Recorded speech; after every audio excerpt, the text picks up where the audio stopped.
नमस्कार दोस्तों, आप सही कहा विकेट। आप स्वागत है। कैसे हो आप सभी। सीआरपीएफ में बम्पर भर्ती निकल के आ रही है, मगर इस भर्ती में कौन अप्लाई कर सकता है उसके बारे में मैं शुरू में ही आप सभी को बताना चाहूंगा।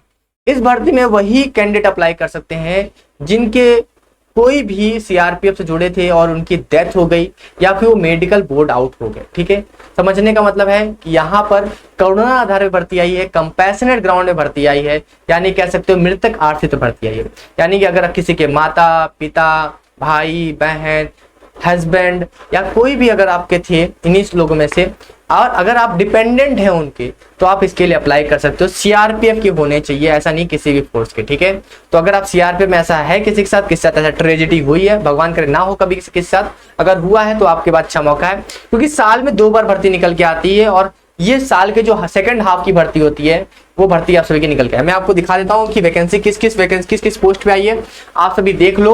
और जो जो अप्लाई करना है भाई, अपनी तैयारी थोड़ा तेज कर दो, अपने डॉक्यूमेंट वगैरह बनवा के रख लो, क्योंकि यहाँ डॉक्यूमेंट बहुत इंपॉर्टेंट लगते हैं। ठीक है, यहाँ पर आप देख सकते हो लिखा हुआ है compassionate appointment vacancy position as on date details available vacancy in various rank under the compassionate appointment. ये वैकेंसी इनको दिखानी पड़ती ताकि जो कैंडिडेट है वो अप्लाई कर सके अपनी वैकेंसी में। सबसे पहले देखो, हेड कांस्टेबल साइकोथेरेपिस्ट असिस्टेंट की एक वैकेंसी है, और सबसे ज्यादा वैकेंसी आप सभी को कांस्टेबल जीडी की दिखेगी, जहां पर 345 वैकेंसी है। माली की वैकेंसी भी आपकी मेल की है, एक वैकेंसी है। बिगुलर की वैकेंसी आप सभी की 19 है। ड्राइवर की वैकेंसी आप सभी की 28 है। कारपेंटर मेल की बात करें 2 वैकेंसी है, और आपकी ये है आपका वॉशरमैन की आप सभी की 4 वैकेंसी है, और एमएमबी मैकेनिक मोटर व्हीकल की आप सभी के 3 वैकेंसी। टोटल आप सभी को 403 वैकेंसी निकल गए। ठीक है, अब इसके बारे में थोड़ा बात कर लेते हैं। यहाँ पर कंपैशनेट अपॉइंटमेंट की जो वैकेंसी होती है, ये हमेशा क्या होता है, हाफ ईयरली के हिसाब से दिखाते हैं। मतलब कि एक साल को 2 भागों में बांटते हैं, 6 महीना। यानी कि पहला वाला जो साल होता है, मतलब जो जनवरी से शुरू होता है, वो फर्स्ट हाफ होता है, उसके बाद सेकंड हाफ होता है। तो यहाँ पर अगर आप देखेंगे तो सेकंड हाफ हमारा सितंबर से लगता है, यानी कि मामला थोड़ा सा चलता है यहाँ पर। ठीक है, तो सितंबर से आपका सेकंड हाफ शुरू होता है, तो सितंबर में आपकी ये नई भर्ती आने वाली है। ठीक है, और यहाँ पर आप सभी को मैं बता दूं कि आपको जो भी लोग हैं जुड़े हुए हैं, वो अपनी तैयारी थोड़ी बेहतर कर लें, साथ में अपना रिटर्न अच्छा कर लें। रिटर्न के लिए आप हमारे एप्लीकेशन डाउनलोड कर सकते हो। हम आपको पूरी तैयारी करेंगे। कंपैशन ग्राउंड की स्पेशल तैयारी हमारे यहाँ होती है।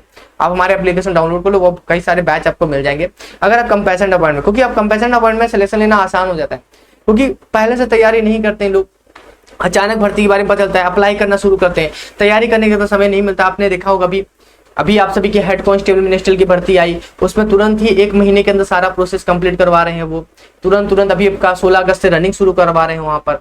तो वहां मौका नहीं मिलता। 16 अगस्त को रनिंग हुई, उसके बाद टाइपिंग हुई, उसके बाद तुरंत, मतलब कि बहुत ज्यादा समय नहीं मिलता इसमें तैयारी करने का। तो आपको पहले से तैयारी करनी चाहिए। मेन बात आप सभी के लिए अपना डॉक्यूमेंट आपको कंप्लीट करना चाहिए। सारे डॉक्यूमेंट, चाहे पेंशन के पेपर हो, चाहे आपके जो डिपेंडेंट वाले पेपर, चाहे एफिडेविट हो, बहुत सारे डॉक्यूमेंट यहाँ पर लगते हैं। मैं डॉक्यूमेंट की एक लिस्ट बता दूंगा, अगर कमेंट बॉक्स में आप कमेंट करोगे, अगर ज्यादा कमेंट आएंगे तो मैं एक वीडियो बना दूंगा आप सभी की कौन कौन से डॉक्यूमेंट आपको बनवा के रखने चाहिए, ताकि आप सभी के जब भी आप भर्ती आए तो आप तुरंत अप्लाई कर सको, आपका फॉर्म रिजेक्ट ना हो। क्योंकि यहाँ पर फॉर्म भी रिजेक्ट हो जाते हैं काफी सारे, क्योंकि सही से डॉक्यूमेंट प्रस्तुत नहीं कर पाओगे, विभाग आपको मानेगा नहीं कि आप उसमें डिपेंडेंट हो। मगर मेन चीज है आप इसकी रिटर्न की तैयारी शुरू करो, क्योंकि रिटर्न पे ही यहाँ पर सिलेक्शन होता है। रिटर्न में अच्छे नंबर आ गए तो बढ़िया है, सिलेक्शन होता है, नहीं नंबर अच्छे आए तो दिक्कत होती है। तो रिटर्न की तैयारी आप करते रहो। जो महिलाएं हैं, जो डिपेंडेंट, जो भी मतलब कि जो भी विधवा वगैरह है, वो इसकी तैयारी अगर करें तो नौकरी इनको मिल सकती है। ठीक है, देखो यहाँ पर अगर देखें बात करें तो फीमेल की वैकेंसी तो अभी नहीं है, मगर मैं कहना चाहूंगा कि फीमेल की वैकेंसी भी आती है, उसके बारे में भी डिस्क्लोज किया जाता है। फीमेल की वैकेंसी जब आता है, अभी मेल की वैकेंसी लिखी हुई है, फीमेल की वैकेंसी भी आती है। और हेड कांस्टेबल मिनिस्टर में अगर आप फीमेल हो जाते हो, 12वीं पास अगर आपको, तो आराम से अप्लाई कर सकते हो। ठीक है, तो ये वैकेंसी आप सभी की निकल के आई है कंपैशन ग्राउंड के लिए, जो भी सीआरपीएफ में जिनकी भी डेथ हो गई या मेडिकल बोर्ड आउट हुआ। ठीक है, चलिए फिर अभी आपको कोई और जानकारी जो कमेंट बॉक्स में कमेंट करना, बाकी चैनल को सब्सक्राइब कर लो। चलिए फिर अभी के लिए मिलते हैं नेक्स्ट वीडियो में। Thank you so much.